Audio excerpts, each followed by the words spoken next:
Hello, good morning. അപ്പോൾ നമ്മളെ കൺസ്ട്രക്ഷനെ base ചെയ്തിട്ടുള്ള രണ്ടാമത്തെ വീഡിയോ കഴിഞ്ഞു. ഇപ്പോൾ മൂന്നാമത്തെ വീഡിയോ ആണ്. അപ്പോൾ മൂന്നാമത്തെ വീഡിയോയിൽ നമ്മൾ പറയുന്നതെന്ന് വെച്ചിട്ടുണ്ടെങ്കിൽ, ഇപ്പം നമ്മൾ പറഞ്ഞത് ഒന്ന് പണിക്ക് മുന്നേ ഉള്ള കാര്യങ്ങൾ എടുക്കേണ്ട പ്രിക്കോഷൻസാണ് വെച്ചിട്ടുണ്ടെങ്കിൽ ബിഫോർ കൺസ്ട്രക്ഷൻ. ആ പ്രിപ്പറേഷനിൽ നമ്മൾ പ്ലാനൊക്കെ പ്രിപ്പയർ ചെയ്തു.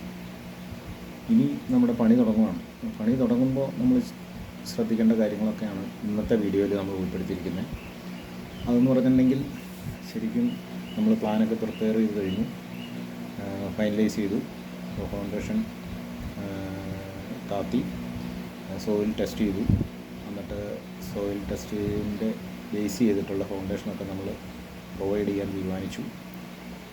എഗ്രിമെൻ്റൊക്കെ ഓൾറെഡി പ്രിപ്പയർ ചെയ്തിട്ടുണ്ട്.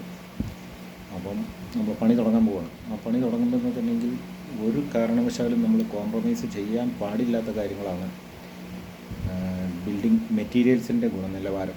അത് ക്വാളിറ്റിയുള്ള മെറ്റീരിയൽസ് തന്നെ, സിമെൻ്റ് ആയിക്കോട്ടെ, സ്റ്റീലായിക്കോട്ടെ. സ്റ്റീൽ TMT തന്നെ ഉപയോഗിക്കുക, ISI മാർക്കുള്ളത് തന്നെ ചോദിച്ചു വാങ്ങണം. പിന്നെ മെറ്റലായിക്കോട്ടെ, മണലായിക്കോട്ടെ, എല്ലാം ക്വാളിറ്റി ഉള്ളത് തന്നെ തിരഞ്ഞെടുക്കാൻ ശ്രമിക്കുക.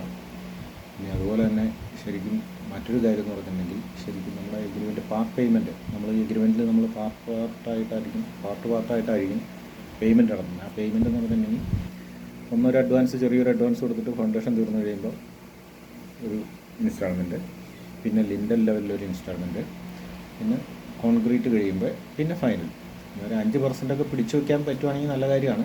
നമ്മുടെ കേരളത്തെ സംബന്ധിച്ച് അത് ബുദ്ധിമുട്ടുള്ള കാര്യമാണ്. അതിൻ്റെ കാരണം എന്ന് വെച്ചിട്ടുണ്ടെങ്കിൽ 90% കോൺട്രാക്ടർമാരും വലിയ സാമ്പത്തികമായിട്ട് മുന്നേറി നിൽക്കുന്ന ആളുകളല്ല. അപ്പോൾ അവരുടെ ഒരു 5% പിടിച്ചു വയ്ക്കുക എന്ന് പറഞ്ഞിട്ടുണ്ടെങ്കിൽ ശരിക്കും ഇതുവരെയുള്ള എൻ്റെ കൺസ്ട്രക്ഷൻ ചരിത്രത്തിൽ സംഭവിച്ചിട്ടില്ല, നടന്നിട്ടില്ല. കാരണം അത്രയ്ക്കും ദയനീയമാണ്. എന്ന് വെച്ചിട്ടുണ്ടെങ്കിൽ അന്നന്നത്തെ കാര്യം നടത്തി പോകുന്ന രീതിയിലാണ് എല്ലാവരും ബാധ്യതയും കഷ്ടപ്പാടിലുമാണ് കരിയർ മുന്നോട്ട് കൊണ്ടുപോകുന്നത്. 5% പിടിച്ചു വയ്ക്കുക എന്നുള്ളത് ഇച്ചിരി ബുദ്ധിമുട്ടുള്ള കാര്യമാണ്. പിന്നെ ശ്രദ്ധിക്കേണ്ട കാര്യം എന്ന് പറഞ്ഞിട്ടുണ്ടെങ്കിൽ, കൺസ്ട്രക്ഷൻ സമയത്ത് ശ്രദ്ധിക്കേണ്ട കാര്യം വാട്ടർ പ്രൂഫിംഗ് ആട്ടോ. അത് വളരെ നിർബന്ധമാണ്. മലയാളികളെ സംബന്ധിച്ച്, കേരളത്തെ സംബന്ധിച്ച് വാട്ടർ പ്രൂഫിംഗ് നിർബന്ധമാണ്. റൂഫ് ടോപ്പും അതുപോലെ തന്നെ ടോയ്ലറ്റ്, അതുപോലെ തന്നെ ബേസ്മെൻറ്റ് കെട്ടിക്കഴിഞ്ഞിട്ട് ബേസ്മെൻറ്റിൻ്റെ ടോപ്പിൽ വാട്ടർ പ്രൂഫിംഗ് നിർബന്ധമായിട്ട് ചെയ്തിരിക്കണം. കാരണം കേരളത്തിൻ്റെ ക്ലൈമറ്റ് കണ്ടീഷനിൽ വാട്ടർ പ്രൂഫിംഗ് നടത്താതെ നമ്മൾ ആ വർക്ക് കംപ്ലീറ്റ് ചെയ്ത് നിർബന്ധമായിട്ട് ചെയ്യണം. പിന്നെ അതിൻ്റെ കൂടെ തന്നെ ചെയ്യേണ്ട ഒരു വേറെ കാര്യം എന്ന് പറഞ്ഞാൽ ഇലക്ട്രിക്കൽ ആൻഡ് വയറിങ്ങിൻ്റെ ഒരു ഡ്രോയിങ് പ്രിപ്പയർ ചെയ്യുക. ആ ഡ്രോയിങ് പ്രിപ്പയർ ചെയ്യുക എന്ന് പറഞ്ഞിട്ടുണ്ടെങ്കിൽ, ഡ്രോയിങ് എന്ന് പറഞ്ഞിട്ടുണ്ടെങ്കിൽ പലയിടത്തും ഇപ്പോൾ ഒരു 2 വർഷമായിട്ട് അതൊക്കെ ശരിക്കും പ്രാബല്യത്തിൽ വന്നിട്ടുണ്ട്. അതിക്ക് മുന്നേ ഉള്ള പ്രശ്നം എന്ന് പറഞ്ഞിട്ടുണ്ടെങ്കിൽ, ഡ്രോയിങ് ഇല്ലാതെ പ്രിപ്പയർ ചെയ്ത് കഴിഞ്ഞിട്ടുണ്ടെങ്കിൽ ഇത് ആര് പണതോ അയാളെ തന്നെ വിളിച്ച് അതിൻ്റെ റിപ്പയറിങ്ങിന് നമ്മൾ കൊണ്ടുവരേണ്ട ഒരു അവസ്ഥയാണ്. അതിൻ്റെ കാരണം ഇതിലൂടെയൊക്കെയാണ് പൈപ്പ് ഇട്ടിരിക്കുന്നത്, വയറിങ് ചെയ്തിരിക്കുന്നത് എന്നൊക്കെ മനസ്സിലാക്കാൻ ഇച്ചിരി ബുദ്ധിമുട്ട്. അപ്പോൾ അതുകൊണ്ട് നമ്മൾ ഈ ഒരു കാര്യം കൂടെ എന്ന് വെച്ചാൽ പ്ലംബിങ്ങിൻ്റെയും വയറിങ്ങിൻ്റെയും ഒരു ഡ്രോയിങ് പ്രിപ്പയർ ചെയ്ത് ആ ഡ്രോയിങ് ഫോളോ ചെയ്ത് ആ കാര്യങ്ങൾ ചെയ്ത് കഴിഞ്ഞിട്ടുണ്ടെങ്കിൽ നാളെ ഏതൊരു ഇലക്ട്രീഷ്യനെ വിളിച്ചിട്ടാണെങ്കിലും നമുക്ക് അതിൻ്റെ മെയിൻ്റനൻസ്, എന്തെങ്കിലും ഒരു ട്രബിൾ വന്നാൽ അത് കൈകാര്യം ചെയ്യാൻ പറ്റും. ആ ഡ്രോയിങ് നോക്കിയിട്ട് അത് കൈകാര്യം ചെയ്യാൻ പറ്റും. അത് വളരെ നിർബന്ധമായിട്ട് നമ്മൾ ആ ഡ്രോയിങ് പ്രിപ്പയർ ചെയ്ത് സൂക്ഷിക്കണം. അത് നമ്മുടെ ലൈഫ് ലോങ് ആയിട്ട് നമുക്ക് കൂടെ കൊണ്ടു നടക്കേണ്ട കാര്യമാണ്. അതുപോലെ തന്നെ പ്ലാനും കേട്ടോ, അപ്രൂവ്ഡ് പ്ലാനും, അതുപോലെ തന്നെ ബിൽഡിങ്ങിൻ്റെ ഡ്രോയിങ്ങും കാര്യങ്ങളും, പെർമിറ്റുകളെല്ലാം. അതുപോലെ തന്നെ പിന്നെ അടുത്തൊരു കാര്യം എന്ന് പറഞ്ഞിട്ടുണ്ടെങ്കിൽ, പിന്നെ എന്ന് വെച്ചിട്ടുണ്ടെങ്കിൽ ശരിക്കും ഈ പറഞ്ഞ നമ്മുടെ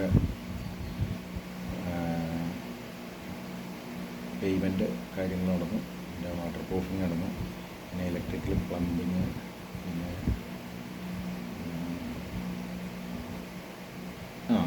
പിന്നെ ചെയ്യേണ്ട ഒരു കാര്യം എന്ന് പറഞ്ഞിട്ടുണ്ടെങ്കിൽ അത് വളരെ എസെൻഷ്യലായിട്ടുള്ള കാര്യമാണ്.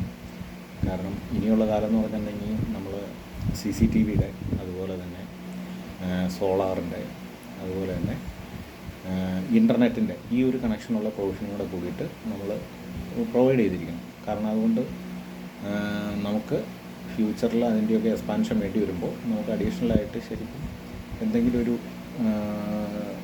പ്രൊവിഷൻ ഇട്ടിരുന്നാൽ അതുകൊണ്ട് നമുക്ക് ഒത്തിരി ലാഭമുണ്ട്. അപ്പോൾ ആ ഒരു പ്രൊവിഷൻ കൂടെ കൂടിയിട്ട് നമ്മൾ പ്രൊവൈഡ് ചെയ്യാൻ മറക്കരുത് കേട്ടോ. ഇത്രയൊക്കെ ഉള്ളൂ ഇന്നത്തെ വീഡിയോ. അപ്പോൾ എല്ലാവരും ഇതൊക്കെ ഒന്ന് ഫോളോ ചെയ്യാൻ ശ്രമിക്കുക. പിന്നെ അതുപോലെ തന്നെ എൻ്റെ വീഡിയോ കണ്ടിട്ട് ഇഷ്ടപ്പെടുന്നവർ ഒന്ന് ലൈക്ക് ചെയ്യുക, കമൻറ്റ് ചെയ്യുക, അതുപോലെ തന്നെ ശരിക്കും നമ്മളെ സപ്പോർട്ട് ചെയ്യുക കേട്ടോ. Okay, thank you.